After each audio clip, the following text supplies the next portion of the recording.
Queridos irmãos, queridas irmãs, queridos irmãos que nos acompanham pela internet, que Deus nos abençoe, nossos votos de paz. Suplicamos aqui a bênção do Eterno, a bênção do Mestre incomparável, dos bons Espíritos, para que possamos ter proveito na nossa atividade, que nos ocupa a atenção, o interesse, dentro daquele respeito que todos temos acerca dos temas magnos da vida apresentados pelo Consolador prometido, a doutrina espírita. Não poderíamos falar em regeneração sem a compreensão de todo o processo evolutivo que faz com que as nossas possibilidades de alma, de espíritos, que são resumidas nos fatores intelecto e morais, alcançassem uma conjugação harmônica e pudessem promover a leitura verdadeira, sem equívocos, da grande luz universal que fez nascer tudo o que conhecemos e que iremos conhecer pelo ilimitado da criação. Considerando a jornada multimilenar da Terra, hoje, na doutrina espírita, encontramos um fechamento de ciclo. E esse fechamento de ciclo diz respeito à revisão imperiosa de todos os processos de vida e de experiência por que passamos através das reencarnações. Quando a doutrina se apresentou pela fenomenologia que marcou época, especialmente no mundo culto ou na cidade que representava a expressão da cultura e da filosofia à época, com Allan Kardec à frente do trabalho, nós começaríamos a soletrar um alfabeto divino de modo diferenciado. Porque então, utilizando os talentos desenvolvidos em várias épocas da nossa história já vencidas, os homens se apresentavam com a capacidade de pensar, de refletir, de raciocinar e de sentir, após amanharem em muitas reencarnações, em muitas etapas de experimentação, as próprias almas. E se a evolução no mundo não se passa de forma globalizada, nós vamos entender que grupos distintos, destacando-se da massa, começam um trabalho de abertura de caminhos, de estruturação de temas que interessam a globalidade dos seres. E são esses elementos chamados a uma maior responsabilidade, definidos por mordomos ou intermediários, não importa a nomenclatura, eles são aqueles convidados pelo grande governador do planeta, nosso Senhor Jesus Cristo, a intermediarem valores debulhando-os para os de retaguarda, aqueles que vêm com maior dificuldade, porque têm menos experiências ou ainda estão desviados do roteiro essencial, através dos vícios, das eleições personalistas do eu. Nós encontramos tanto os que sofrem as chamadas vicissitudes do processo evolutivo, quanto aqueles que são os incrédulos, os decepcionados, os revoltados. Nós temos, em termos globais, genéricos, dois blocos. Os que padecem sem compreender e os que sofrem por escolha pessoal, tendo em vista o seu posicionamento. Os símplices, que muitas vezes se entregam e confiam em processos, em mecanismos que não compreendem, mas que julgam ser saídas, ser estradas dadivosas, são os preferidos do Cristo, conforme a página que foi lida aqui anteriormente para a abertura do nosso trabalho. Esses simples são aqueles que precisam de dinamizarem seus processos íntimos, porque a sua simplicidade, a sua ingenuidade, muitas vezes faz com que adentrem portas ou situações embaraçosas. Nós vivemos num mundo de expiação e prova, em que o próprio Jesus salientou que é necessário que venha o escândalo, mas ai daquele por quem o escândalo venha. E dentro dessa conjugação, necessidade e circunstância, que o próprio texto revela, ou a proposição crística revela, nós vamos encontrar os simples sendo induzidos a uma espécie de descoberta, às vezes de uma forma dolorida. Mas quando os Espíritos dizem que a vida material é eivada de espinhos, nós entendemos que o reino do Cristo ainda não é aqui. Por isso ele assinalou esse registro, essa verdade. O meu reino ainda não é deste mundo. Porque se fosse, nós não negaríamos o Mestre. Não somente a época em que ele esteve aqui, mas a sua proposição permanente nos evangelhos ou nos ensinos que nos legou. Nós hoje lutamos com a clareza da doutrina espírita para resgatar a essência das coisas e ter certeza da vida naquele sentido mais essencial, que é o do espírito. A matéria é instrumento, e a doutrina espírita define com muita clareza como um instrumento, como laço que prende o espírito, para que ele possa, dentro de condições específicas, se experimentar e desenvolver seus potenciais intrínsecos de alma, de espírito. Porque são esses valores que norteiam a sua evolução no plano da consciência.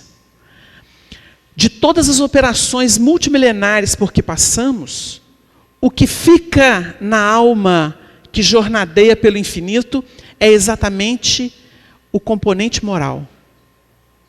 Esse componente moral que faz com que exista a consciência. E através desse componente moral é que lemos o universo. Quando Jesus fala de amar o inimigo, eu, porém, vos digo, amai os vossos inimigos, bendizei os que vos maldizem, orai pelos que vos perseguem e caluniam, ele está falando uma linguagem eminentemente moral. Jesus, em nenhuma oportunidade, cuidou da matéria, porque quem cuida da matéria é quem está com esse compromisso no plano da relatividade evolutiva. Jesus era mestre, senhor, guia e modelo, e os mestres lidam com a verdade essencial. Quando Jesus lança mão desse material didático, sem vincular-se efetivamente a ele, movimentando recursos, criando circunstâncias, para que pudéssemos ter registros, sinais, ensinamentos, para norteamento dos nossos passos, ele agia como aquele que alcançou a posição maior e naturalmente volta à retaguarda para sinalizar e ajudar os companheiros a chegarem onde chegou. Quando a doutrina espírita surge no mundo, nós temos uma proposição muito lúcida, como jamais foi vista em todas as épocas da humanidade. Porque ela não é tendenciosa e ela não é limitada, ela é completa. Ela lança mão do material disponível e que é verdadeiro, mas ignora a parte que não diz respeito à verdade. O Espiritismo não se ocupa de forma, mas da essência. Por isso, ele é definido pelos Espíritos como a alma das religiões, que interessa a todas elas. Circulará pelos seus fundamentos, que revela dentro de molduras especialíssimas. Esse material circulará nas artérias da sociedade, nutrindo as almas. E por isso, o chamado vinde a mim, agora, pelo Cristo Consolador, que foi lido anteriormente, tem uma conotação especial. Nós todos lutamos, nos cansamos, nos exaurimos, nos saturamos. E o Consolador não poderia chegar com uma linguagem diferenciada, porque só entra no reino ou no banquete divino aquele que está na saída dos caminhos. E as saídas dos caminhos é fechamento de ciclo. Quando nós temos uma criatura cheia dos seus sonhos, das suas imaginações, dos seus ânimos, É bonito ver a coragem dela para lidar com a adversidade. Mas chega um momento em que as circunstâncias depuram o excesso de ânimo, que seria o entusiasmo. E a criatura vai começando a dar nome às situações, aos sentimentos, às percepções. E ela alcança o período da maturidade em que ela diz assim, comecei num gás total, mas eu entendo hoje que não é o entusiasmo que realiza a obra, ele é o estímulo para o começo, mas nós precisamos de prudência e gravidade para chegar até o fim. A doutrina espírita, ela se caracteriza por essa gravidade e por essa prudência. Por isso ela emoldura os temas da espiritualidade para que os novos tempos se caracterizem por fundamentação legítima. Então nós temos uma revisão da nossa história. Jesus não é mais o Senhor dos altares. A morte não é mais uma vilã. A lei divina não é coercitiva ou maldita, ou instrumento da maldição. Nós hoje compreendemos que o universo é amor, que se veste de sabedoria para se apresentar nas proposições mais genuínas. Então a doutrina espírita chega ao mundo, descortina as leis divinas e começamos a compreender que não há maldição, há oportunidades, há construção.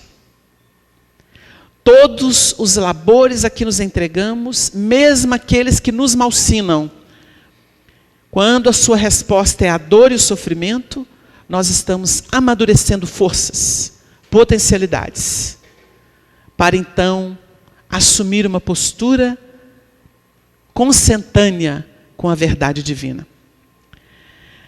Nós estamos lidando com a doutrina espírita que tem o papel de resgatar o Evangelho, ou seja, a moral de Jesus para os novos tempos. Não existiria regeneração sem consciência desperta. Emmanuel, no livro Pensamento e Vida, define a mente como espelho da vida em toda parte. E vai definir a mente, no plano em que nos encontramos, como sendo o campo da consciência desperta, na faixa evolutiva em que os conhecimentos adquiridos nos permitem operar. Isso significa dizer que nós somos aquilo que já laboramos internamente. E vamos ler o universo segundo a evolução feita. Como nós estamos num plano de relatividade, não podemos responder pelo absoluto. Por isso, o orgulho promove a presunção, a vaidade, em que muitos proclamam verdades supremas sem sequer compreender as elementares. Malsinam, acusam, tentam destruir, mas operam como aqueles que no plano da religião formalizada agiam politicamente para domínio momentâneo. Todo aquele que não constrói, destrói. Porque Jesus diz que quem comigo não ajunta, espalha. Mesmo nos círculos da doutrina, a negação é um atestado de incompetência. Porque a doutrina explica tudo, está em tudo. E a criatura, quando não compreende isso, é porque ela não está abalizada ainda na compreensão mais dilatada do material que nos chega pela revelação.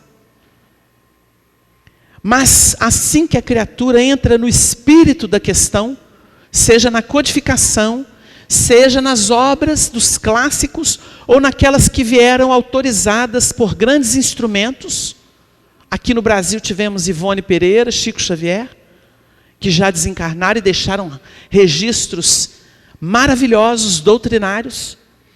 Nós vamos lendo o universo a partir desse material que passa a ser metabolizado no íntimo. E isso é caminho para o Evangelho. Porque Jesus é a vida perfeita. É a vida do Espírito na sua plenitude. E quando ele revela Deus, ele reflete a imagem do Criador como nós nunca vimos, nunca sentimos, nunca percebemos. Porque a nossa leitura era relativa aos processos evolutivos das épocas por que passamos. Por isso ele diz, não vim destruir a lei, mas dar-lhe cumprimento. E a lei de justiça passa a ser debulhada e revela o amor. Nós estamos cansados de ouvir que a própria reencarnação, regida pela lei de causa e efeito, que define a cada um segundo as suas obras, ou seja, nós somos herdeiros de nós próprios, regidos por essas leis magnânimas, que são equânimes, justas. Quando nós adentramos o processo da reencarnação, nós entendemos que ali está o perdão divino. E temos oportunidade de ampliar nossa capacidade, revisionando aquilo que foi nosso erro, ou a causa tacanha do pretérito, que passamos a revisar no processo reencarnatório. Da mesma forma que a aranha só pode transitar na extensão da teia que ela tece, e ali ela tem o seu domínio, o nosso campo mental vai até determinada zona vibratória, e é por aí que nós transitamos, e vamos encontrar os nossos parceiros. É preciso compreender isso, para não tentar ser Deus, sendo criatura de Deus. Vós sois deuses de Jesus, é um convite a tornar plenas as possibilidades que vão desabotoando, desabrochando da alma. E é por isso que a doutrina espírita ressurge no mundo, redefinindo as coisas, dando nome aos valores espirituais como nunca se viu, sem desautorizar frentes espiritualistas que são nascentes relativas. Mas o Espiritismo é o consolador prometido pelo Mestre. Ele fala de todos os temas e se caracteriza por uma natureza científica, experimental, desdobrada em filosofia, lidando com temas que vinculam a matéria e o espírito. Abre uma avenida larga em que a moral do Evangelho ressurge. Porque é a mais elevada que a terra já recebeu, a mais pura, e por isso é a que ressuma de tudo. Ninguém que veio à terra revelou Deus, senão o Cristo Jesus. Nós refletimos parcelas da grandeza universal, mas o Cristo trouxe a imagem pura do Criador para as criaturas em movimento evolutivo. Então nós estamos assistindo um momento peculiar no nosso movimento espírita, nesses 150 anos de publicidade de O Evangelho segundo o Espiritismo, que é a obra libertadora por excelência em termos de religiosidade. Porque ela vem proclamar a verdade essencial e nos instrumentaliza com as chaves que a doutrina espírita trouxe ao mundo desde a publicação de O Livro dos Espíritos, em 1857. A partir do conhecimento e do estudo sério e continuado, porque o codificador assinala em O Livro dos Médiuns que não se aprende espiritismo a brincar. Se uma ciência comum dos homens como a medicina requer anos de estudo e exclusividade de um indivíduo, o que o espiritismo que tange a vida universal não exigiria de uma criatura. Não se aprende espiritismo a brincar. E convivendo com os temas fundamentais ou basilares dessa doutrina que se projeta para o infinito, nós começamos a nos dotar de equações e de chaves que passam a abrir as portas da mitologia antiga, do misticismo das religiões de todas as épocas, e naturalmente adentramos as parábolas, as figuras de linguagem utilizadas por Jesus Cristo, nosso guia e modelo. a vida perfeita, a vida divina, começa então a ser sentida e percebida e emoldurada nas equações humanas que passamos a elaborar. Nós olhamos a vida por outro prisma a partir disso e lembramos aqui uma frase de Chico Xavier, entrevistado por uma antiga rede de televisão, quando ele disse assim: aos olhos da fé raciocinada, a simples folha de uma árvore é um poema tão belo quanto Shakespeare. E para uma alma purificada, que adentrou o universo da compreensão, não dos raciocínios frios, da compreensão, ela chega ao âmago do amor e compreende a unidade da vida que se expande do mineral ao anjo, do átomo ao anjo.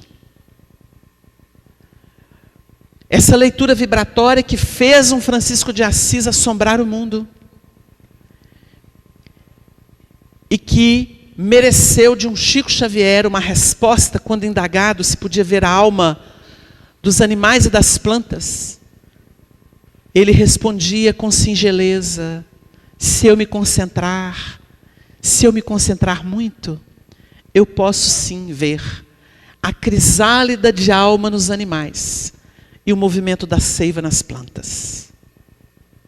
O amor ao universo, à criação de Deus, é o que ressuma dessa compreensão que o Evangelho de Jesus enseja, porque toda doutrina é moldura para os ensinos do Senhor, que é a suprema expressão da perfeição que a Terra já recebeu aqui no seu ambiente. Nós temos aqui uns slides que nos ajudam a compreender a beleza do papel do Espiritismo, resgatando o cristianismo essencial para nortear as almas nesse momento de transição, tendo em vista a regeneração que se insinua. A transição é a confluência de duas realidades definidas pelos Espíritos. Nós vivemos expiação e prova, um mundo em que as lágrimas, as dores, os constrangimentos são permanentes. Até pela postura dos seus habitantes, pelas ilusões que salteiam as inteligências e fazem-nas desviar do seu rumo essencial. Esse mecanismo do passado saturou almas que se projetam em busca de algo mais essencial e divino. São almas amadurecidas, são as dotadas de senso moral, no dizer do codificador. O senso moral é o coroamento da razão, porque a razão pode errar, muitas vezes baseada em falsos princípios, nas ilusões, no interesse pessoal, que nasce do egoísmo, que é patrocinado pelo instinto de conservação. E nós estudamos isso tudo na obra básica. Quando nós entendemos que esse mundo prepara almas que se projetam para uma outra realidade vibratória de busca e realização, nós temos aí um cortejo de luz, de projeção espiritual e de seres que se achegam e começam então a conjugar com esses valores mais amadurecidos, e eles passam a ter uma postura diferenciada, aquela da fraternidade, em que sabedoria e amor se conjugam para a elaboração de um novo sistema de vida, para a elaboração de uma nova era em que nós não precisamos destruir uns aos outros, mas podemos, didaticamente, nas habilidades do pensamento e do sentimento, acolher, ambientar e projetar para o futuro. Esse é o propósito. Chama-se regeneração.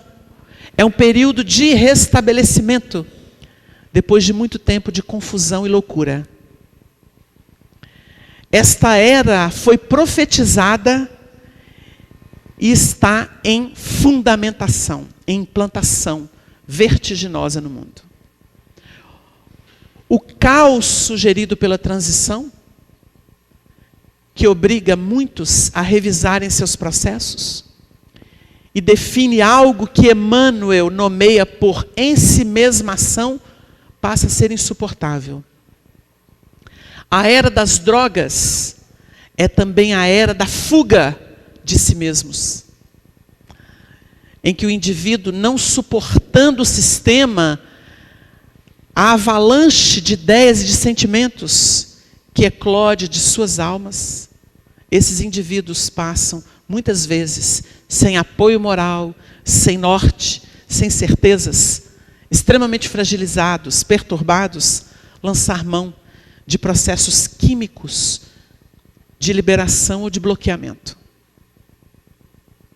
São andaimes que podem sustentar em determinados rumos, em determinadas posturas, em determinadas buscas, mas terminam por agravar ou por expor mais os dramas e as próprias chagas do indivíduo. Não é cura, é agravamento de quadro. Todos esses processos caracterizam a transição. Mas nós encontramos aqueles que começam a acender luzes no campo mental, nos sentimentos, e procuram não se contaminar com os modismos que são negações. Existe negação intelectual, existe negação dos sentimentos, existe negação moral, psicológica e física. A negação está em todas as órbitas. E por isso a doutrina espírita tem um papel espetacular, porque é o mestre universalizado. É Jesus de volta noutro Consolador, que ficará conosco, ensinando-nos todas as coisas e relembrando tudo que ele dissera. Esse outro Consolador caminha conosco. E como mestre, ele opera em todos os momentos da nossa vida, porque nos instrui sobre as coisas. Aguarda o movimento, como Jesus fez com Pedro, turrão. Caminhou, caminhou, caminhou, e mesmo na negação, quando ele havia sido crucificado, Jesus profetiza que ele o negará 3 vezes antes que o galo cante.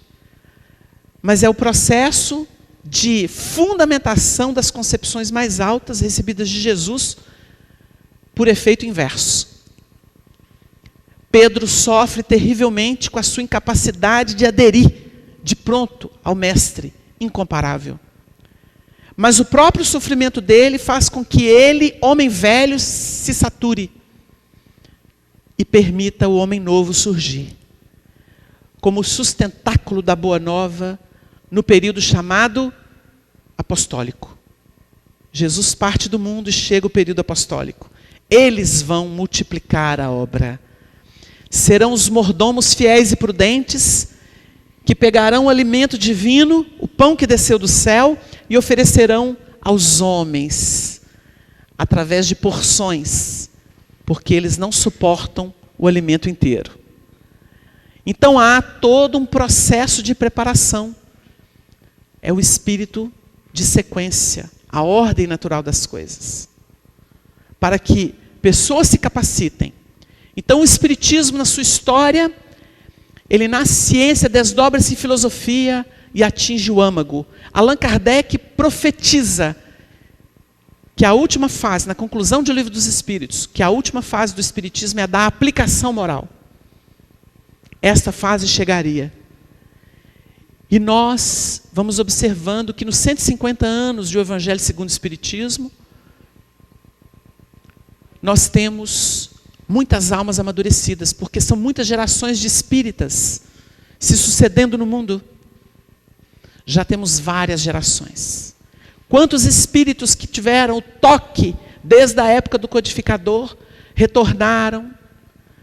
Em 1971, o espírito Emmanuel, através de Chico Xavier, numa entrevista em São Paulo, numa rádio, respondia perguntas de Herculano Pires. E ali Chico revelou, a partir de informações do benfeitor Emmanuel, que na virada do século XIX para o século XX, o Brasil recebeu em torno de 15 a 20 milhões de espíritas, principalmente franceses, no seu solo. E Emmanuel assinalava na época, através de Chico, que o fenômeno foi tão impressionante que quando o Brasil proclamou república, nos interiores da pátria cantavam a Marselhesa em comemoração. E que o povo à época sabia muito mais de Revolução Francesa do que de Marquês de Pombal. A observação dele é criteriosa e nos ajuda a compreender por que é que o Brasil tem essa natureza para a espiritualidade, para o espiritismo. O contributo foi substancioso. E nós estamos aí a repetir experiências. Desencarnam, se preparam no mundo espiritual, retornam, se capacitam para fazer a doutrina expandir potenciais e alcançar a sua plenitude. Os espíritos, à época de Allan Kardec, na Revista Espírita, em fevereiro de 1868, comentam que o espiritismo ainda não havia saído dos cueiros. E quem é antigo aí na criação de filhos sabe, né, que o coelho era usado para dar sustentação à criança. E nós observamos que, se nos emancipamos de muitos conceitos, vamos dizer, mais acanhados, nós ainda caminhamos com muito misticismo, e misticismo barato. Caminhamos, às vezes, sem compreender que a mediunidade pode estar a serviço de sombra, inventando modismos para desarticular, sob a tutela da treva, a quem não interessa o sucesso do espiritismo como consolador prometido, as suas estruturas mais vigorosas, como, por exemplo, esquecer a obra da codificação, como, por exemplo, renegar uma contribuição evangelizante que veio através de um médium ímpar, como Chico Xavier. Muitos anatematizam Chico e sua obra, ou a obra dos seus mentores. Mas nós queremos ver os anatematizadores apresentarem uma folha de renúncio de humildade, de amor à humanidade e de coragem moral, como Chico Xavier. Apresentem-se no padrão de Chico e então respeitaremos as suas opiniões. Do contrário, é balela e presunção de vaidosos, que estão a serviço da sombra, tentando destruir o que Jesus tenta estabelecer com o heroísmo e o testemunho dos seus fiéis seguidores no mundo. A autoridade diante da doutrina e do evangelho é apenas moral. Intelectual pode ser grande equívoco. A doutrina esclarece, mas a conversão é indispensável para se ter autoridade diante dos inferiores e diante da liderança que coordena o mundo para uma nova era. E é por isso que o evangelho é resgatado, porque sem evangelho não tem moral. E sem moral não tem autoridade. Cerebração qualquer um faz. Haja visto os grandes filósofos de todas as épocas que concebiam luz, depois caíam nas trevas da negação. O camarada que conseguia conceber grandes valores do universo, chegava muitas vezes a propor o suicídio como solução para a vida. Isso não é luz, é treva. Com todo o respeito ao brilhantismo da sua cabeça, mas sem coração não tem vida. Não tem vida. O grande fenômeno do universo chama-se fraternidade, porque é amor puro e desinteressado. Por isso a bandeira do espiritismo é: fora da caridade não há salvação. Caridade não é esmola, benevolência para com todos, indulgência para com as imperfeições alheias, perdão das ofensas. Mostrem isso e todos respeitaremos. Nós temos aqui alguns slides para nos ajudar a compreender a grandeza do propósito do Espiritismo, resgatando o Evangelho para os novos dias que iremos viver de regeneração. E podemos aqui analisar o Espiritismo, como Jesus o fez, longe de negar ou destruir o Evangelho, vem ao contrário confirmar, explicar e desenvolver pelas novas leis da natureza que revela tudo quanto Cristo disse e fez, elucida os pontos obscuros do ensino cristão, de tal sorte que aqueles para quem eram ininteligíveis certas partes do Evangelho, ou pareciam inadmissíveis, as compreendem e admitem, sem dificuldade, com o auxílio desta doutrina. Veem melhor o seu alcance e podem distinguir entre a realidade e a alegoria. O Cristo lhes parece maior. Já não é simplesmente um filósofo, é um Messias divino. Isso está na Gênese, no item 41, da obra de Allan Kardec. A moral que os Espíritos ensinam é a do Cristo pela razão de que não há outra melhor. Está na Gênese, item 56, capítulo 1. São considerações que nos ajudam a compreender o papel essencial do Espiritismo, que não é ficar debatendo se existe mortalidade. Isso é muito primário para quem já sente a verdade divina. Mas é trabalho também do codificador para as almas que estão começando a descoberta dos temas imortais. Não devemos acreditar que o Cristo só haja trazido ao mundo a palavra revigoradora e afetuosa, senão também um roteiro de trabalho que é preciso conhecer e seguir em que pesem as maiores dificuldades. É uma consideração extraída do livro Renúncia, consideração de Alcione, junto da família em que ela operava. Nós vamos trazer essa reflexão porque ela utiliza ali, sob a tutela de um benfeitor, que é um sacerdote, que é a reencarnação de Emmanuel, que é o padre Damiano, uma metodologia muito interessante de estudo do Evangelho, que vai se enriquecer de forma extraordinária com o auxílio das chaves espíritas que nós possuímos. Se ali eles apenas se atinham ao aspecto moral da vida, a partir do Evangelho, nós temos na doutrina espírita toda uma revelação científica que emoldura a autoridade do Cristo e nos faz compreender o que é uma vida para além daquela que nós já vivemos. Se nós conseguimos uma expressão existencial, nós temos uma vida plena a nos aguardar. E para isso é preciso desenvolver os sentidos da alma, que passam pelo conhecimento e pela sensibilização para que a postura se altere. Então nós temos que nos ganhar em termos evolutivos. A conversão, acima de tudo, é o nosso trabalho de ajuste a uma vida maior e melhor. E para isso a gente tem que estar instruído. Ninguém faz alguma coisa sem ser instruído, porque ninguém nasce sabendo.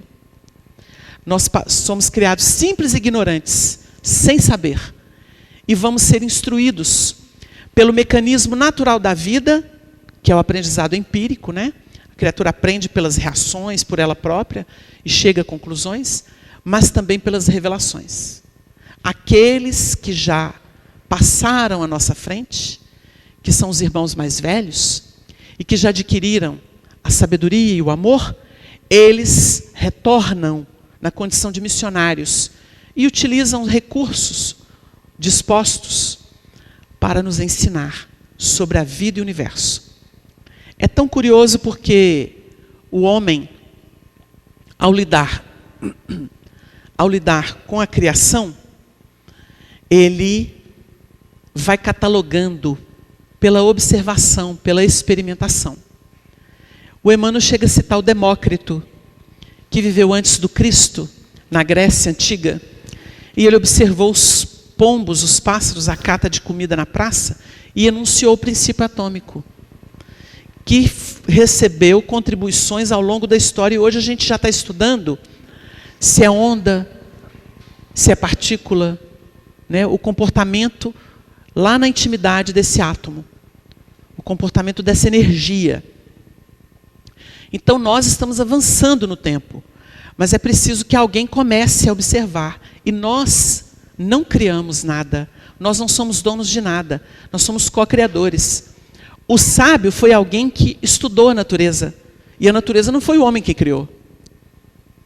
Onde está a autoridade do homem? Por que ele nega? Se ele pegou o bonde andando, vamos dizer assim. O livro Gênesis é de tanta sabedoria, interpretado pela doutrina espírita, porque nós temos lá o movimento de faça-se a luz, o Fiat Lux. E é tão curioso que o narrador diz assim: e foi a tarde e amanhã o dia primeiro. Ele definiu o início de tudo como a tarde e amanhã. Por quê? Sabedoria pura. Porque amanhã nós desconhecemos. Ele partiu de um ponto, e a tarde e amanhã foi o dia primeiro. Não poderia ser diferente. E por isso há sabedoria na obra. Nós é que não sabemos compreender. Então nós começamos a analisar a vida a partir de um ponto em que a mente desperta. Começamos então a dar nome às coisas, porque é o Adão que faz isso, o primeiro homem. E o primeiro homem ali é simbológico, porque é uma raça. É a raça adâmica. E vamos estudar isso na doutrina espírita, que é uma ciência que trata do assunto.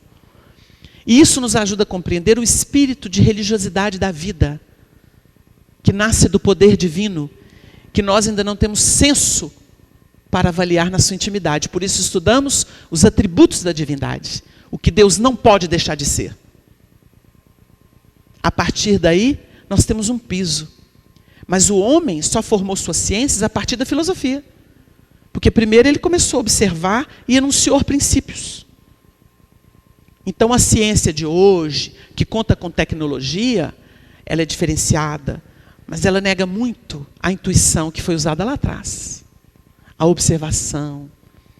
Então essa forma de se manifestar pelo pensamento, pelas ideias, pelas concepções, isso é muito importante. Mas não é tudo. É uma premissa. Porque o indivíduo só sabe quando ele elabora no sentimento e vive. Aí ele é mestre. Então o instrutor é aquele que informa, mas o mestre é aquele que vive e ensina todos os ângulos. Então por isso Jesus é mestre e Senhor. O Cristo foi o iniciador da mais pura, da mais sublime moral, da moral evangélico-cristã, que há de renovar o mundo, aproximar os homens e torná-los irmãos. Então qual que é o objetivo? Dito pelos Espíritos. Iniciador da mais pura, da mais sublime moral, da moral evangélico-cristã, que há de renovar o mundo, aproximar os homens e torná-los irmãos. Qual que é o nosso problema no mundo? O ódio. As trincheiras do separatismo, do preconceito. É isso. Então nós temos que educar o quê? A cabeça? Mas a cabeça está a serviço da bomba, da guerra, do apartheid, né? De leis que dão brecha à corrupção e que atendem grupos de interesse. Não é assim? É. Legisla-se geralmente em causa própria. Ou por interesse de grupos. Ou a gente não sabe que o mundo é assalariado pelo crime. Emmanuel tem um termo que ele diz assim: a ciência ainda assalariada pelo crime. E quantas drogas são desenvolvidas não para a saúde, mas para manter a economia em alta? Quantas? Há denúncias. Na revista Veja, de não sei que ano, nas páginas amarelas, uma autoridade brasileira na área da medicina, que participa de um trabalho magnífico na ONU, denunciou a psiquiatria SA. Quem lê, entende. Quem lê, entende. As indústrias farmacêuticas. Qual que é o interesse mesmo? É claro, o joio cresce ao lado do trigo. Há progressos, mas os interesses ainda são econômicos. Então nós entendemos que não é só o Brasil. A corrupção existe no ser humano, não só na política, em todas as áreas. Nós conhecemos esse tipo de proposta até mesmo no movimento espírita, que vive eras de mediocridade e de negação do divino, de interesse econômico, de vantagens, de projeção, de vaidade. Isso é corrupção. Isso é falta de identidade divina. Então, o propósito do Evangelho, ele é o instrumento mais autorizado para mudar essa história e tornar os homens irmãos. E são palavras do alto. A mensagem do Cristo precisa ser conhecida, meditada, sentida e vivida. O Haroldo Dutra Dias gosta muito de dizer que muita gente tem ideia do Evangelho, de passagens do Evangelho, mas nunca pegou o Novo Testamento para ler. O dia que o Chico contou isso no meio espírita, muita gente fez cara estranha para ele. Você preso à Bíblia? E o Chico comentava, um amigo me ensinou a ler o Novo Testamento. E eu descobri as maravilhas de Jesus. Porque Allan Kardec, na introdução de Evangelho segundo o Espiritismo, explica que levantou uma ponta do véu que ocultava esses mistérios. E usou um método muito curioso, que nós descobrimos há pouco tempo, pela pesquisa do Haroldo, em cima da obra de Emmanuel, que se chama colar de pérolas, que era uma técnica do povo hebreu, de estudar a verdade divina. Então ele ajunta num fio de ideias, várias pérolas, e conjuga esses valores. Então a gente entende por que é que ele extrai, no Evangelho segundo o Espiritismo, uma passagem que dá a tônica e o título para o capítulo, a passagem do Novo Testamento, geralmente do Novo Testamento, mas usa também do Antigo, algumas vezes. Ele discorre sobre aquilo, dentro das ideias espíritas, às vezes anexa outras passagens correlacionadas, explica essas passagens, e depois ele dá a palavra para os espíritos, que vão comentar a essência dos temas ali abordados, comunicações recebidas. Nós temos ali um colar de pérolas, é uma técnica de estudo, que enriquece, que dá uma universalidade ao tema. Essa técnica, Emmanuel utilizou na coleção Fonte Viva, que deixou material de interpretação, de exegese esparso em várias páginas. E hoje a Federação Espírita Brasileira, através do Núcleo de Estudo e Pesquisa do Evangelho, está editando e lançando obras que facilitam a aplicação dessa técnica, que são sugestões ou diretrizes de estudo aprofundado do Evangelho segundo o Espiritismo, que era apenas lido e comentado, agora passa a ser esquadrinhado por um estudo aprofundado, em que outras obras são requisitadas para formar esse colar de pérolas e emoldurar a beleza do que está contido ali. E não para aí, porque podemos ir para as parábolas, que não estão exploradas no Evangelho segundo o Espiritismo, podemos ir para os textos dos ensinos de Jesus, os ensinos do Senhor, e não tem limite. Não tem limite. Então a mensagem de Jesus precisa ser conhecida. Primeiro, uma leitura meditada. Vamos refletir no que ela quer dizer. Para isso, nessa sugestão, essas diretrizes de método de estudo, nós vamos aprender. Porque o Emmanuel tinha conhecimento da cultura do mundo hebreu na vida espiritual.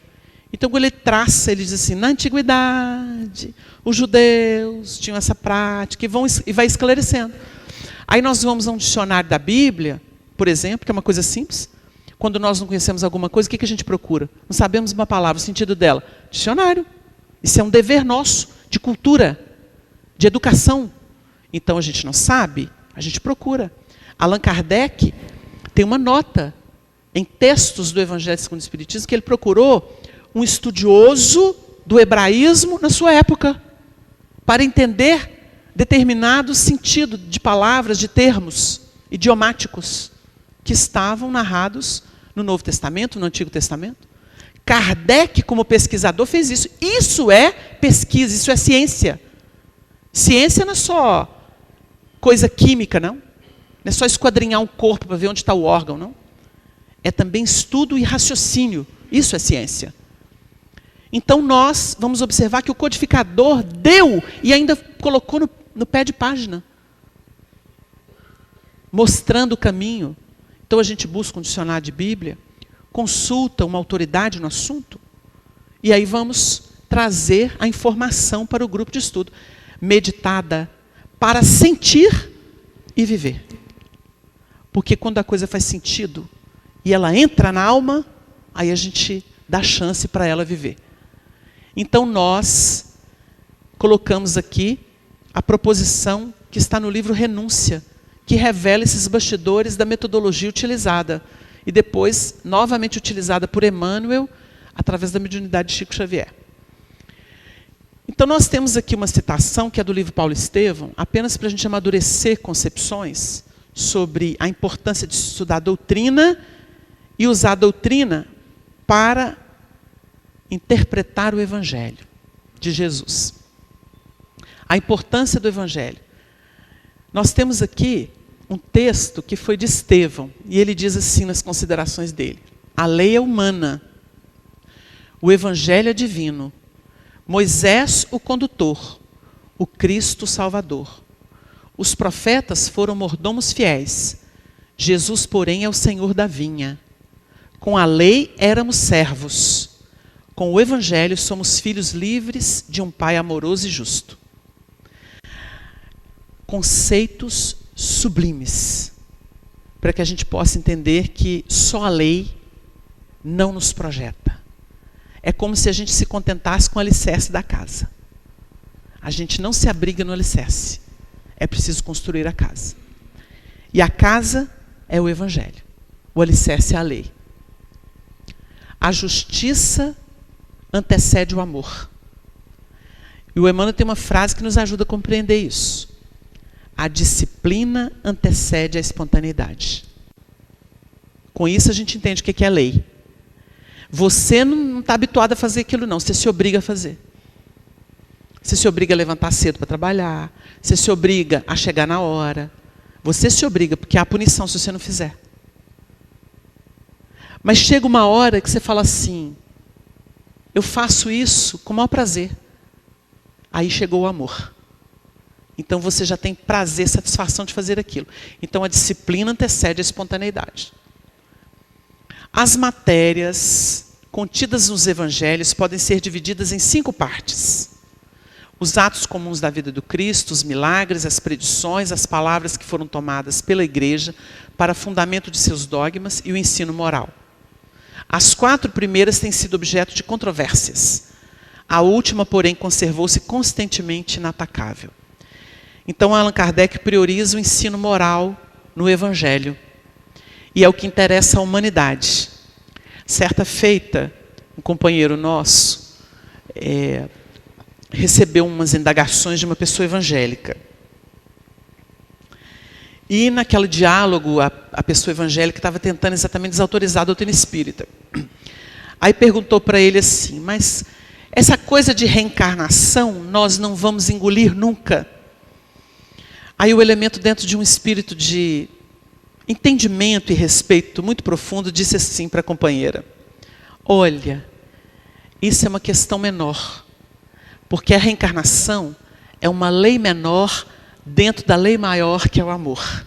Então o importante é o amor. Vamos falar essa linguagem. Bonito, gente. Porque reencarnação, um dia a gente larga ela, mas o amor nunca. A reencarnação explica a justiça divina. Ela fundamenta a justiça divina. Ela fundamenta. Ela mostra que não existe nada errado. Então, a Europa, por exemplo, o povo critica muito a religião, fala assim, Deus que deixa a criancinha ser assassinada, Deus que deixou judeu ser morto por nazista. Onde é que ele estava? Dormindo? Eles não entendem o mecanismo evolutivo pelas reencarnações. Então, a doutrina espírita é uma resposta lúcida, lógica e clara à humanidade. Só a doutrina consegue equacionar esses dramas, pela lei de causa e efeito. Por isso, a revelação da reencarnação é importante. Mas o mais importante é amar. Quando nós optamos por um estudo mais aprofundado de doutrina do Evangelho, existe fundamentação para isso. Então a gente trouxe alguma coisa para a gente poder refletir. Porque sem isso a gente não atinge a regeneração. Ou seja, o homem novo não nasce. O filho do homem. O filho do homem que é o símbolo de renovação. Aí fica o homem velho dando as cartas. Aí não tem jeito. Não se coloca remendo de pano novo em vestido velho. Porque rompe. Pior ainda do que estava. Então o texto é de João Evangelista, recebido em Bordeaux, 1862. Está inserido na Gênesis, item 53, capítulo 15. Ele diz assim na comunicação: pesai bem os ensinamentos que os evangelhos contêm. Sabei distinguir o que ali está em sentido próprio ou em sentido figurado. E os erros que vos hão cegado durante tanto tempo se apagarão pouco a pouco, cedendo lugar à brilhante luz da verdade. O que o João está querendo dizer para nós? Estudando o Evangelho, com as chaves que nós temos no Espiritismo, nós encontramos a verdade. E afastamos de nós os erros de concepção, de conduta. Tem muita gente que guerreia em nome de Deus e acha que está fazendo um trabalho bonito. O mundo árabe faz isso. Nós temos aqueles homens bombas. Agora também tem mulheres. E eles fazem isso achando que vão ganhar o paraíso. São equívocos. Equívocos de interpretação. A razão está falseada.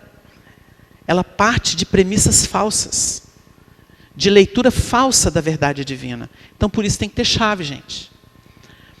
Bafejado pela divina inspiração, o amigo do gentilismo aludiu, por certo, à morte da criatura velha, que está dentro de nós. É a personalidade egoística e má, que trazemos conosco e precisamos combater a cada dia, para que possamos viver em Cristo. Olha que bonito.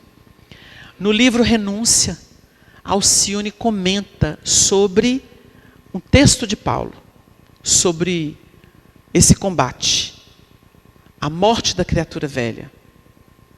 Como que a criatura velha morre? Eu pergunto para vocês. Tem muita gente que fica aí, eu tenho que ficar vigilante, combatendo, para que eu não seja essa pessoa errada ou tendenciosa. Eu preciso ficar vigilante. Esse é um sistema errôneo.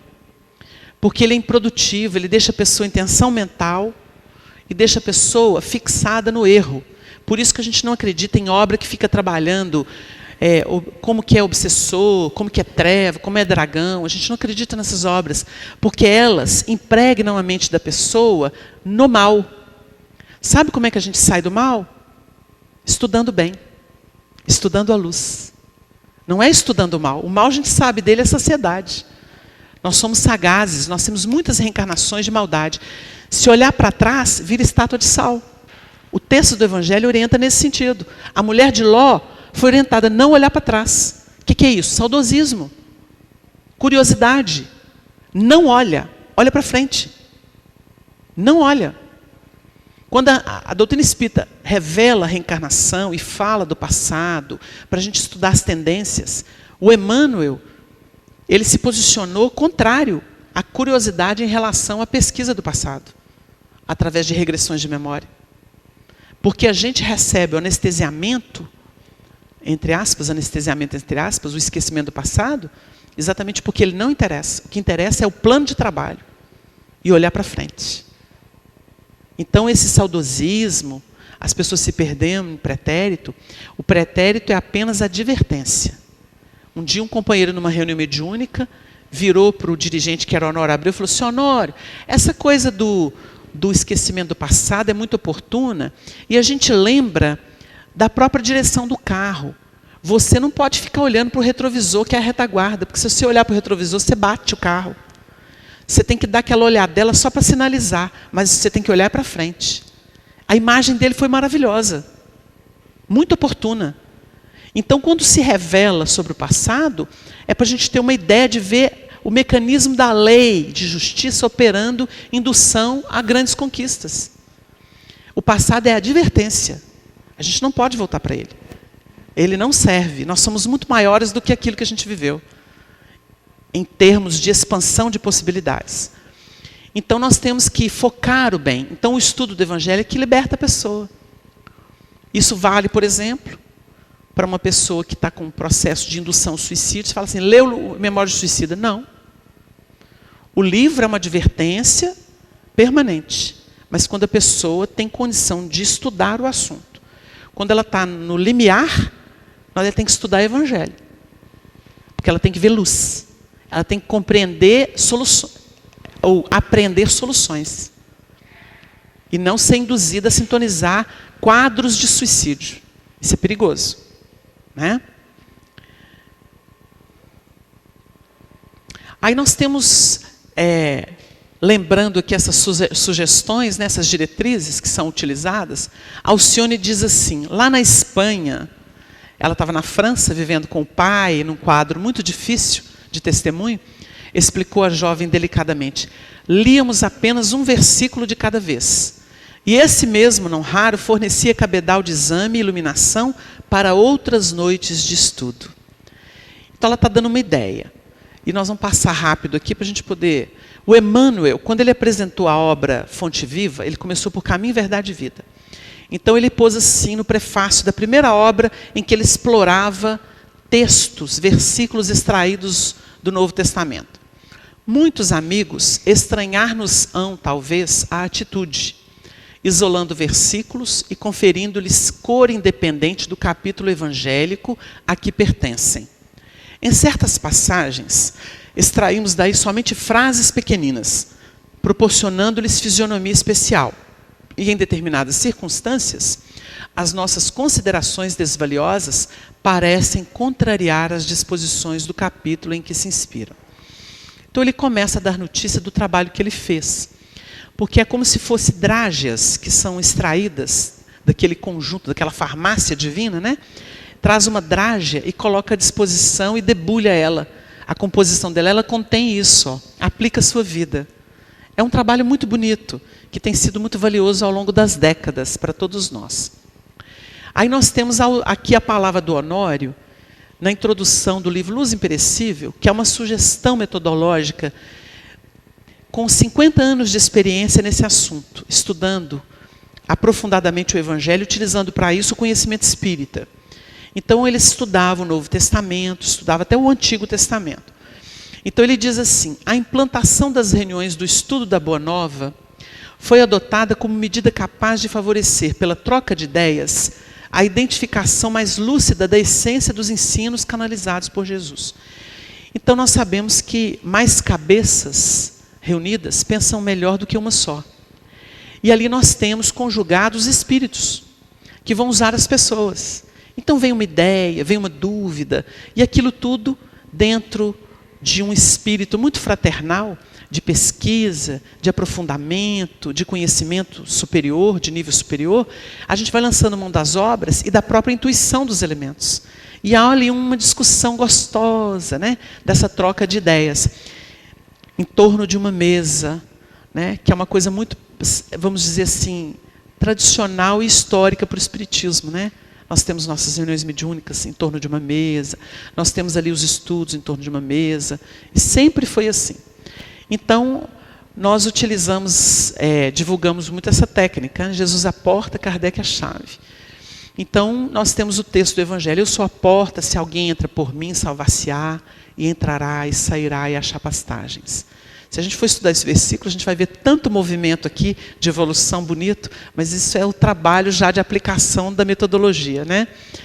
E Kardec é a chave. O Espiritismo é a chave, com o auxílio da qual tudo se explica de modo fácil. Então, olha o codificador falando. Tudo se explica de modo fácil. E lógico. É impressionante a lógica. Num ambiente descontraído, ao embalo de entusiasmo e vontade de aprender, o trabalho é levado a efeito em torno de uma mesa, com ampla troca de ideias, argumentos, cotejo de referências bíblicas. A gente vai pesquisando, né, passagens correlatas, textos dos espíritos comentando, da codificação, da obra do Chico, principalmente. Cotejo de referências bíblicas, comparações, pesquisas em livros ou peças avulsas que tratam do assunto, toda a atenção é direcionada para o versículo evangélico escolhido, que verte da letra seu conteúdo sublimado. É um comentário do Honório também, na sua vasta experiência. Então, vamos ver alguns passos aqui rapidamente. O ensinamento de Jesus é vibração e vida. E como o estudo mais simples demanda o esforço de comparação, não podemos versar o Evangelho sem esse esforço. Então, prestem atenção. O estudo mais simples demanda o esforço de comparação. Bom, gente, Se a gente for estudar o psiquismo humano, como é que acontece no campo mental? Nós podemos perceber alguma coisa ou definir uma coisa na base da associação de ideias. Quando os espíritos querem nos induzir a um caminho, o que eles fazem conosco? Eles entram no nosso campo mental, onde nós estamos. Vamos supor que a gente está lá, uma vida bem comum, de sobrevivência, de resolvendo dificuldades da vida. Fala assim, nós precisamos induzir ele a um estado espiritual melhor, porque ele vai ter um trabalho hoje lá no centro. Então eles entram e falam assim, pois é, o seu chefe. Ih, chefe, lá vem o chefe. Aí eles podem dizer assim, presta atenção nele, é um homem de muita responsabilidade, ele tem que dar conta de todos vocês. Aí a pessoa fala assim, engraçado, nunca tinha pensado que o chefe tem que dar conta de mim, da fulana, do Beltrano, do tal, e ele tem que responder para o chefe dele, coordenando o nosso serviço. Então ele tem uma responsabilidade grande. Eu, na minha área, eu já tenho dificuldade, imagina ele que tem que coordenar tudo. Aí os espirituais falam assim, conseguimos. Daí a pouco vem alguém que está subordinado, ele fala assim, vamos ver se fez, né? Porque é preguiçoso. Aí ele falou assim, ele está com um problema em casa, pensa nele, ele falhou outro dia, porque tem gente doente, a cabecinha não está boa. Aí ele falou assim, engraçado, ele falhou, ele deve estar com dificuldade, né? O que está acontecendo com você? Minha mãe está no hospital. E ela está bem? Aí daí a pouco ele fala assim, olha, e eu chamando ele de preguiçoso, ele está com problema. Vou dar uma ajuda para ele. Aí ele começou a mudar a conduta do indivíduo. Ele vai fazendo isso, sai no trânsito. Aí ele vai para xingar, ele fala assim, não xinga não. A pessoa está desatenta. Ele fala assim, não pode ser maldade. Ele me deu uma fechada, não foi de maldade. Não, ele não viu. Ele não viu. Então ele começa, aí ele preserva as energias dele. Quando ele chega no centro, ele tem aquele cabedal de energia para doar. Porque ele não queimou essa energia na ira, na inconformação, na insatisfação, na frustração. Não sei se vocês entenderam. Então a espiritualidade costuma trabalhar assim com a gente. Eles trabalham induzindo com associação de ideias. Então o que está aqui, o Evangelho de Jesus é vibração e vida, ele diz assim, o estudo mais simples demanda o esforço de comparação. Então, quando vem uma ilustração que mostra, gente, isso aqui é analogia, a gente pode trazer isso aqui para dar uma ideia. O André Luiz faz isso, porque ele tem coisa do mundo espiritual que ele não consegue explicar para nós, porque é um mundo mais sutil, dinâmico, de fluidos mais eterizados, né? Mais diáfanos. Como é que ele vai explicar isso para um mundo denso como o nosso, de pancadaria? Então ele fala assim, olha, falta termo para explicar para a Terra. Ou então fala assim, criando uma analogia, podemos comparar a situação com essa da Terra. É isso. O estudo só é rico quando ele é dessa forma. Então muitas vezes a pessoa vai para a reunião de estudo e fica assim, vai para o achismo. Eu acho que pode ser isso. Então sai cada absurdo. Não é achismo. Vamos procurar no dicionário, vamos procurar numa página, a chave para a gente entender o assunto. Né? E aí a gente fala assim, será dentro disso que foi trazido aí da pesquisa, que situou geograficamente, que situou o cargo, que situou o movimento de Jesus naquela época, descia um homem de Jerusalém para Jericó. Então Jericó era mais baixa, Jerusalém tinha uma posição mais elevada. Pois é, mas aí tem o quê? Então porque ela era mais elevada, Jesus subiu ao monte para orar. Então ele ensina para a gente que a gente deve o quê? Desligar do mundo, né? Do ramerrão. Então a gente deve ter mais elevação espiritual. Então esse é o símbolo. E os espíritos vão ajudar a gente a interpretar dessa forma. Então a gente vai conseguindo pegar a essência do ensino. Olha, quando você estiver numa situação de dificuldade, eleva, vai para o monte, ou seja, vai para a zona mais alta da sua individualidade, lá no superconsciente, vai lá buscar, porque lá é que tem. Porque você por si é pobre. Você por enquanto não tem, mas vai lá buscar. Aí você volta enriquecido. Eu orei, eu fui lá e busquei do Pai o que eu não tinha. Então eu voltei fortalecido. Agora eu sei resolver essa situação, porque eu tenho paciência, eu tenho discernimento, eu tenho calma. É isso. Então a gente vai conseguindo entrar nessa vibração e vida a que se refere Emmanuel aqui. E a gente precisa fazer essa conexão com obras, com casos, com situações, para chegar na resultante. Empenhar-se no estudo. Muita gente acha que estudar Evangelho é só ler. Não. Nós temos que casar evangelho e doutrina. É um casamento, gente, porque a doutrina espírita emoldura o evangelho. Dá fundamentação científica a ele. Para não ser delírio místico. Não adianta ficar Senhor, Senhor, na praça pública gritando como fariseu, vestido de branco. Tem santidade nenhuma ali, tem hipocrisia. O santo é aquele que, quanto mais apanha, mais compreende. Esse é santo. Porque ele depurou, o ego dele já não responde. Então não quer dizer que a gente tem que sair por aí apanhando dos outros, mas estou dando uma ideia, né? Criando aqui um referencial. Então empenhar-se no estudo intensivo da doutrina espírita, em especial das obras básicas, em seus princípios fundamentais. Deus, Jesus. Por que Deus? Fonte. Jesus, guia e modelo. Temos que estudar, ué. Ele é o nosso referencial de evolução. Como é que não estuda Jesus? Que xinguem os loucos que se bastam, os intelectualoides que detestam religião, que fiquem aí com os filósofos negativistas. Ó. Ninguém liga não, vai ser positivista, vai ser existencialista, não tem problema não. Nós somos espíritas cristãos. E nos interessa Jesus mesmo. A nossa meta é Ele. Então Jesus, vamos estudar espírito, né? Vamos estudar perispírito, que é o envoltório do espírito. Vamos estudar evolução, esse mecanismo, né, de evolução, que vincula os princípios inteligentes e os espíritos. O assunto ficou mais complexo, né? Mas é verdade, a doutrina espírita que trabalha isso cientificamente. Nós vamos estudar livre-arbítrio, nós vamos estudar a relatividade do livre-arbítrio, né? Nós somos livres por dentro, mas a nossa ação ela tem limite. Tem gente que quer matar e por mais que tente não consegue. Por quê? Porque o outro tem direito e tem liberdade, a liberdade dele é de viver. Então, depende se ele tem dívida kármica com aquilo, para juntar necessidade e circunstância. Então, isso tudo é relativo. O livre-arbítrio só é pleno quando a alma é pura. Mas aí ela não quer o mal. Ela já se depurou, ela só quer o bem. Causa e efeito, né? É a lei que rege o processo reencarnatório. Reencarnação, pluralidade dos mundos habitados. Nós temos muitos mundos habitados. Imortalidade da alma. Vida futura, plano espiritual, mediunidade, influência dos espíritos na nossa vida, ação dos espíritos na natureza.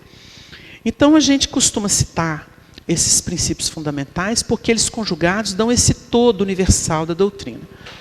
O conteúdo espiritual do Evangelho pode ser identificado a partir de um texto completo, um versículo, uma frase, uma expressão, ou mesmo uma só palavra, observando seu sentido no trecho sob análise. Podemos dar um exemplo.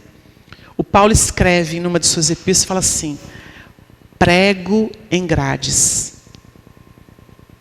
Ele estava preso em Roma, mas não deixou de pregar o Evangelho.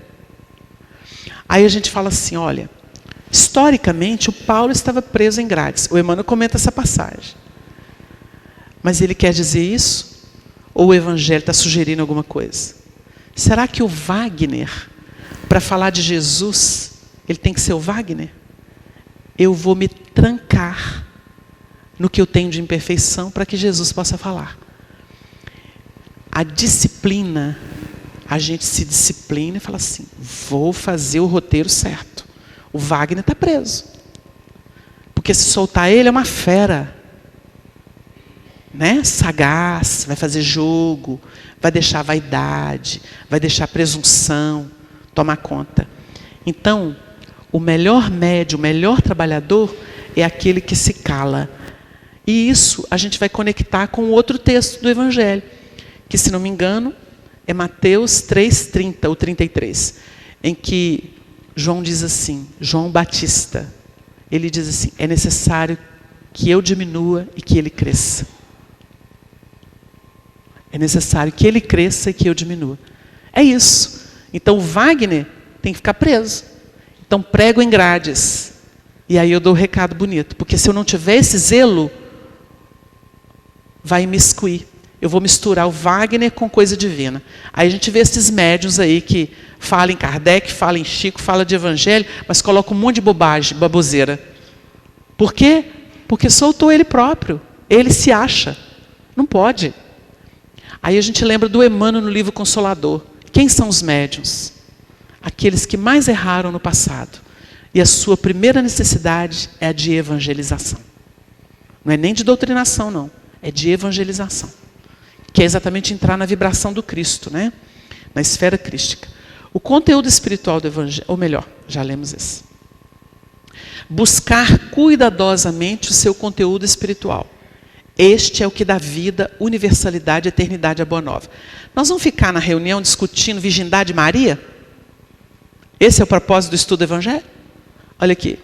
Buscar cuidadosamente o seu conteúdo espiritual.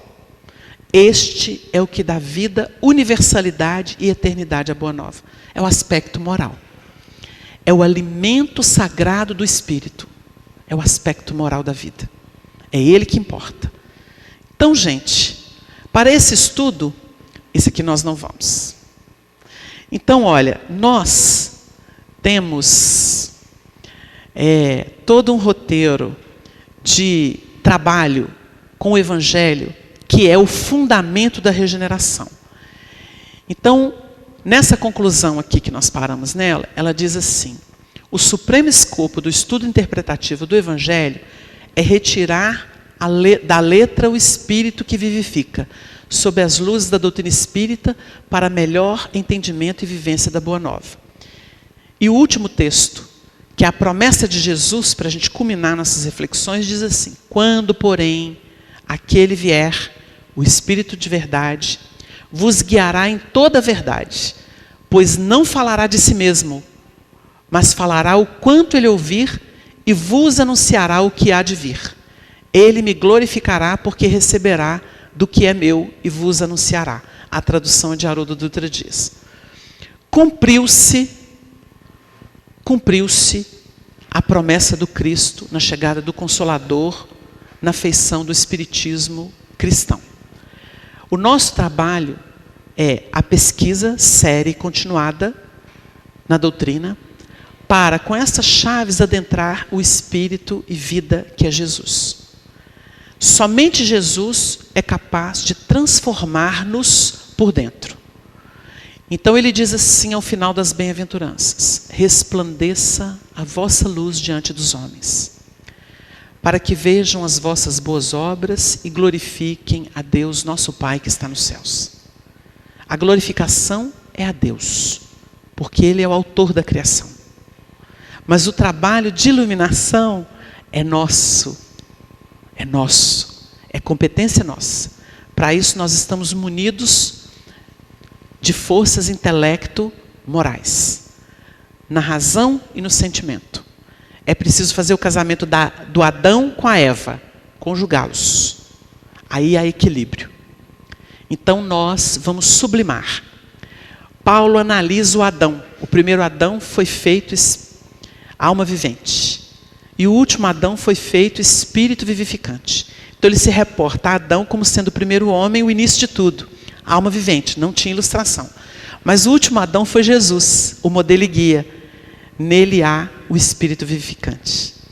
E a gente pega Maria e Eva. Eva ouviu a serpente e se comprometeu.